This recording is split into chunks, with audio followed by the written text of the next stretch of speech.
จัดไปเนาะเอาไปเฮียนไก่แม่ไหมไปเฮียนไก่ไหมโอ้ยเตะต่อตายซ้ำพูดว่าเวียน5 เมตรบวกเข้าเนาะ5 เมตรป้าต้อง5 เมตรเวียนโอมขึ้นอยู่ส่วนมันต้นพี่น้องบุตรีละแคมบ้าน5 เมตรเวียนบวกเข้าเมื่อยแนม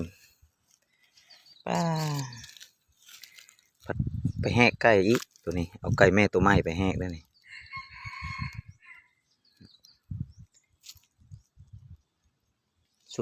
สุดบ่อยากใส่สุดบ่อยากไล่มันใส่โตตาย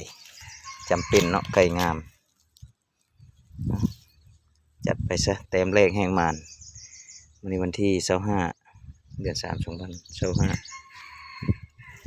ไปแหกก็เอาแบบนี้ซะเตโตตายโอ้สิได้เลยต่างปะขาวแคนบูแมนแหกมานสิโยกลับมามื้อหน้าไปเอาเลยพามาเวียกซื่อๆแต่เช้าๆเนาะ